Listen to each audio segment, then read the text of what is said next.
looking at most effective ways to lose weight. Mm-hmm. I've got a friend who'd like to lose 3 stone in 3 months. Mm-hmm. What principles should someone adopt in their everyday life to achieve this kind of healthy weight loss? I don't know. Weight, everyone's overweight, apart from Kristen.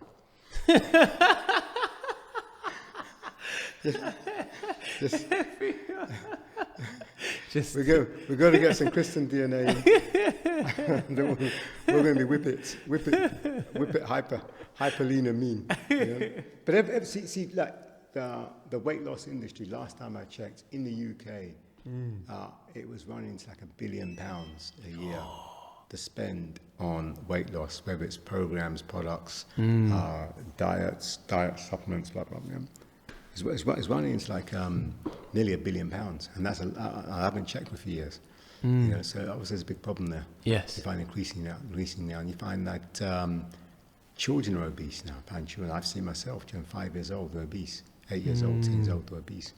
You know, so key thing is, what, if you want to lose weight, well, why is the body overweight? So I tell people to look at it a different way. Look at it in terms of, forget about trying to lose weight. Yeah. You know, just forget about that. And go for health. Just aim to be more healthy. Aim to go for health. Get into a healthy status. When you get to healthy status, you've got a good chance you will start to move to your ideal weight. So it's very, very important people understand. So when people get excess weight, there's problems around thyroid, possibly around the pancreas, gallbladder, liver, digestive systems. Okay, these are some of the core areas that are out of balance, that someone starts to store fat rather than burn fat. Okay. Now, any weaknesses in those areas are exacerbated now by processing GM foods. Because processing GM foods, especially anything which is gluten, any gluten carbs, which is bread, pasta, oats, they really increase weight gain and fat storage, and keep the body in a fat storage mode. And then I find that people who eat late at night, people who eat after 7 o'clock, they put on weight very easily. You know, so the body past 1 o'clock, 2 o'clock, the body leaves its digestion phase and is moving towards an assimilation phase. So assimilation phase starting like at late afternoon and into the evening. But the body wants to work with the nutrients you've eaten in the morning. So when people eat in the evening, they interrupt that, and the body's saying, I'm not absorbing food at the minute. I'm not really. That's not the focus of the agenda right now. So people have a habit of eating late.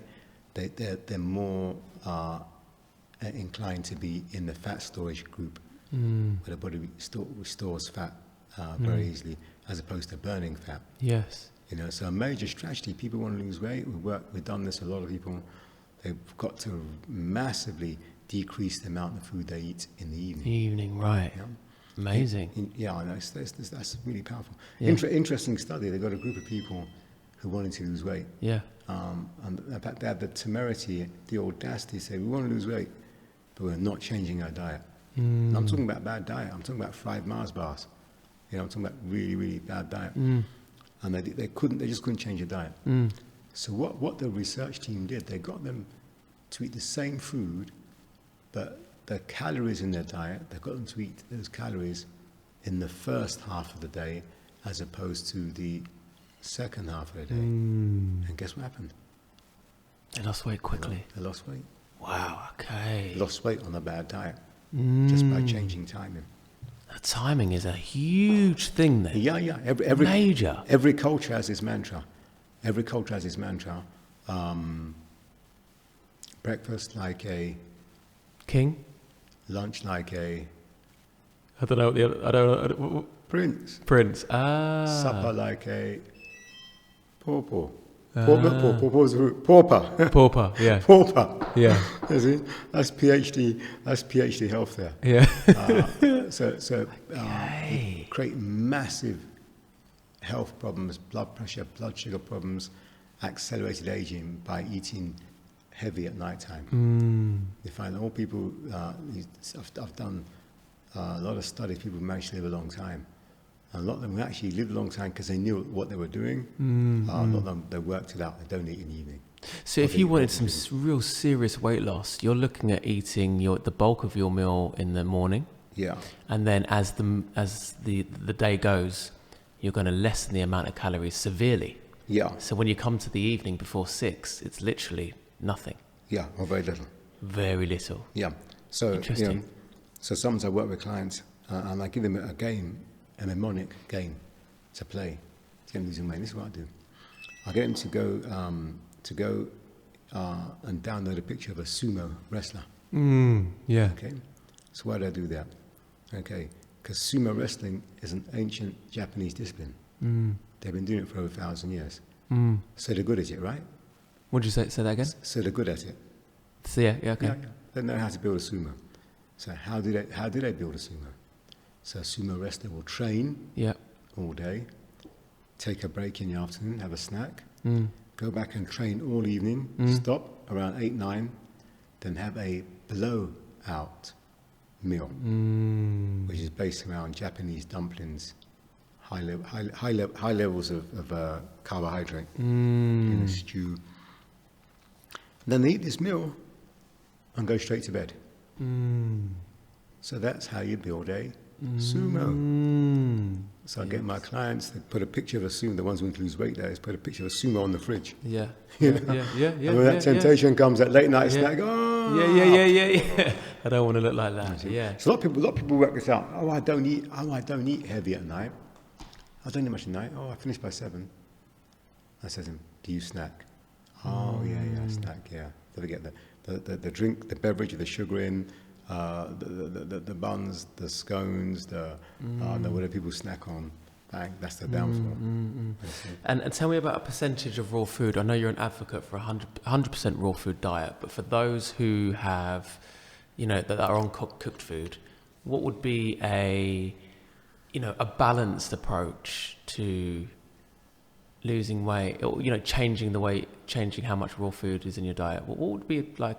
Would you say 50%? Well, all cooked foods are toxic to the body. Anything cooked creates damage in the body. Okay. And one of the damage that it causes is make a massive demand on digestive organs, especially the pancreas. So when you've overworked the pancreas, it's very, very hard to process foods anymore. Okay, and that process has started in childhood. In fact, it started right from the first weaned food. So not everyone's got different. It's not so straightforward, but different aspects to it. But everyone's got a different way how their body responds to food. But what's obvious is that just to tread water health-wise, just to be basically healthy, you need at least 50% of your diet to be raw food. Right. Okay. If it drops below health food, the oxidative stress damage, the impact of the lack of enzymes, the lack of fiber, the lack of fluid or liquid in the food, all these are factors which really, really undermine health massively. So if a minimum 50% of your diet raw food creates a beneficial biochemical and metabolic process in the body, at least. But if you want to be doing really good, you want to get excellence, you get to 60, 70. If you want to be doing really good, and again, I arrived at this figure, and I found that many other researchers were at this figure, that for health excellence, you want 80% of your diet as raw food. That's health excellence. Excellent. If you want to overcome a health challenge, you want to be hovering around 80%. Or to flip that the other way, you don't want any more than 20% of your food as cooked food. Okay, interesting. So you find people do that, they start to lose weight just doing that. Start to lose excess weight. So you've touched on some interesting principles. You've touched on the timing that we've been eating. You've touched on the carbohydrates, staying away from GMO foods, and gluten as a major thing. And we've obviously just touched on the raw food the percentage of raw food starting Yeah, from 50%. yeah. Is there anything else you want to add to that? No, it's a very big picture. That's why a lot of time people are nutritionally depleted because of eating cooked foods. Literally depleted. They destroyed their digestive system. Most people, they got problems on their villi and microvilli. So they can't absorb nutrients from their food.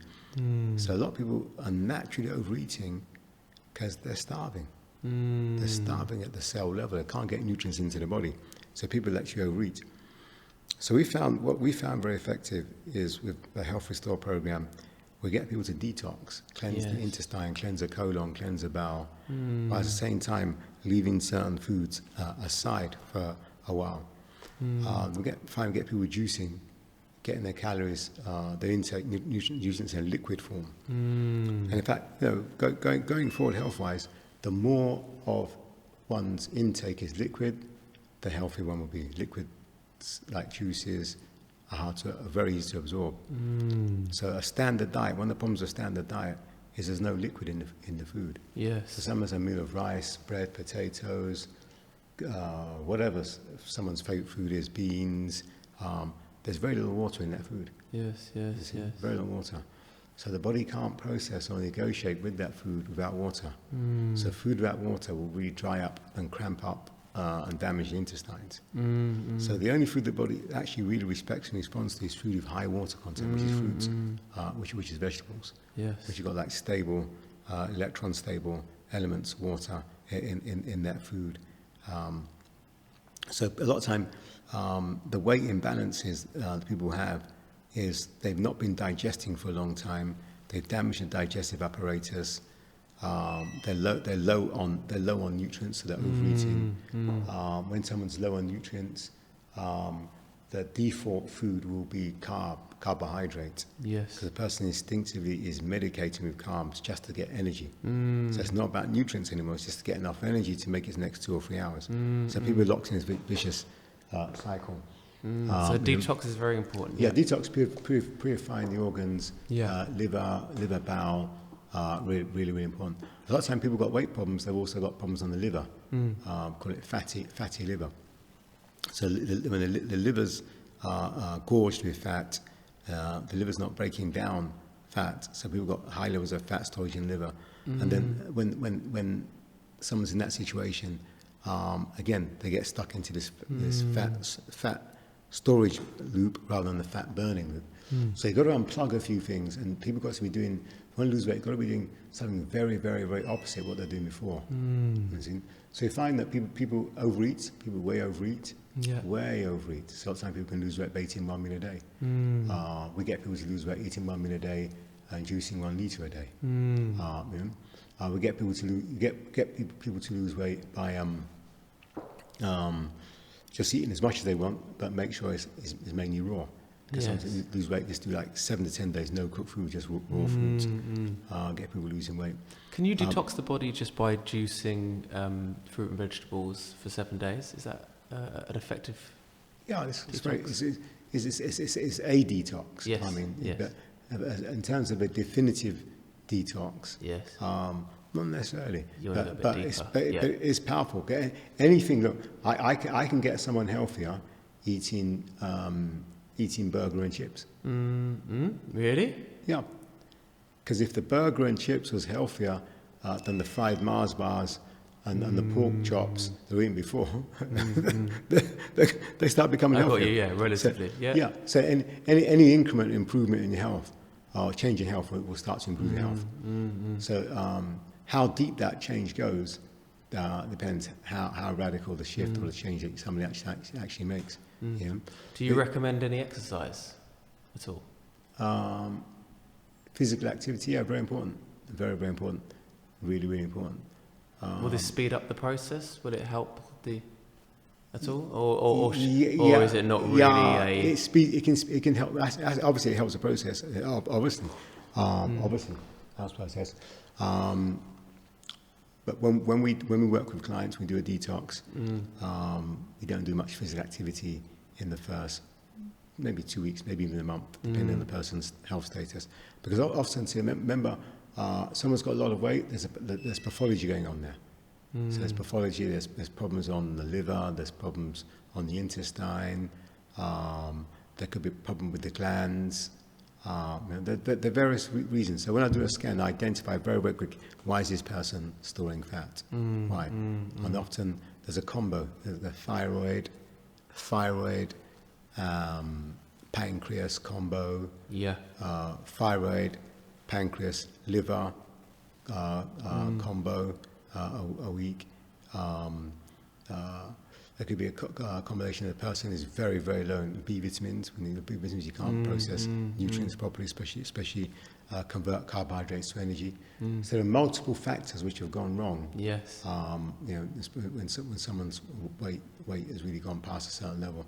So we look at these. Personally, we look at these factors, start changing. So certain factors aren't changing. You can tweak your body and force the weight off. Yes. But if you haven't dealt with other factors, guess what happens? It just comes back. It can just literally just come back. So it's the detox, this purification is the real... Yeah, so detox purification, then working with nutrients that are low. Because every nutrient that's low is creating an imbalance in the body. And let's look at the imbalances as major causes of weight gain. That's why things like lighter life are just quite tragic, really. And quite really terrible if people do lighter life. If you spend a lot of money doing something like lighter life or these special diets, all they've done is they tweaked their body in a totally non-sustainable way and forced the body to lose fat. And things like lighter life and other type diets, that something like 80 to 90% people put the weight back on, straight back on, and quite rapidly too. Then it becomes even harder to get it off because they haven't gone about it the right way. They've looked at it, let me just move weight, let me just lose weight. I haven't looked at, why am I storing the weight? Which of my systems not working properly? Then we also got to look at a lot of times people that weight problems, maybe blood sugar problems, problems with blood sugar. Okay, so blood sugar again, problems with fat in the blood. They can't process sugars properly. They've got very weak carbohydrate processing mechanisms in the body for various reasons. We find people who don't sleep properly, they can store weight. People are highly stressed, they store fat. And people release high amounts of cortisol, it blocks insulin from working properly, so people can't burn fat. Then we get elevated sugars. So there's an interesting landscape in terms of weight. That's why I love getting rid of results for my clients. When we do the scan, we can actually see where the problem is coming from. What is the problem? And often it's multiple things. So someone's not sleeping very well. Someone's got really high carbohydrate intake of diet, which they eat at night. Someone's had very sedentary lifestyle for many, many years. Someone's got mercury fillings. Mercury fillings have damaged their thyroid gland. I see. Their pituitary gland, which is the hormones. You see, so people can have multiple impacts working against their attainment of their weight goal. You see, so when we start to address these, people can have problem with there's a hormone called ghrelin.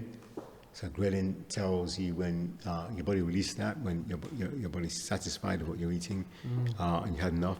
So sometimes people have a problem with that ghrelin hormone, which is released in the brain. So another principle is really to dig deeper into your health. By getting yourself scanned, like you say. So think about health, not weight loss. Think about health. When you get the health, the spin-off from health is order in your body, in the 9 major body systems, and that will turn up as more energy. More energy is more positive outlook on health and diet, more healthy eating, more physical activity, higher metabolic rate, deeper sleep. So these are all things. Then you also got to look at the other aspects of weight, which is hormones. A lot of times when the hormones out of balance, female hormones out of balance, increasingly males have got hormone imbalance, which causes fat storage for males. We're seeing this is quite common now. There's an aspect of what's happening in hormones, what's happening to male hormone, female hormone. These can have impacts in terms of how is the body able to utilize fats for energy as opposed to storing fat. So, but everyone has to have an assessment. Yes. Because everybody knows somebody that no matter what they eat, doesn't matter, they never put on weight. Yes. They can eat, well, they can eat like 10 bowls of pasta at midnight, Yes. and they never put on weight. Everyone knows someone like that. Yeah. Yeah. You're sitting opposite someone. Yeah, and everyone hates them. Like, no, they get away with it. No. I know. But it catches up later on that they might profile. But they've got the kind of morphology of that such person is they're very efficient at processing carbohydrates. Yes. You see, highly efficient. Yeah. Because carbohydrates turn to sugar fat. Okay, but someone's highly efficient. They're creating less sugar and less fat from carbs, but they're generating more energy from carbohydrates. Their carb to energy quotient is very high. You see, but not everyone can do that. Some people are very, very, very poor at getting energy out from carbohydrates. Because a lot of people, when they want to lose weight, they cut out the carbs. That's not always the way to look at it. Oh, absolutely. No. It's a very important way. Because carb, overconsumption of carbs relative to the person's ability to dispose or use those carbs for energy is the cause of most weight gain. Okay. Yeah, it's the cause of most weight gain. Okay, so it's majorly. Right. So people have a lifestyle where they're eating a lot of rice, starch, bread, pasta, cakes, biscuits. The body's lost the ability to convert those carbohydrates into energy. Carbohydrates are supposed to go to energy. So often someone's overweight, that their carbohydrate intake is too high relative to their personal, needs for carbohydrates. Yes. Their carbohydrate intake is too high relative to their body's ability to process those carbohydrates. Okay. So everyone has to make an assessment of their carbohydrate tolerance level, and also how much carb their body can actually handle, which can be a flux because someone starts training a lot, then that ratio can change. You see, it can actually change.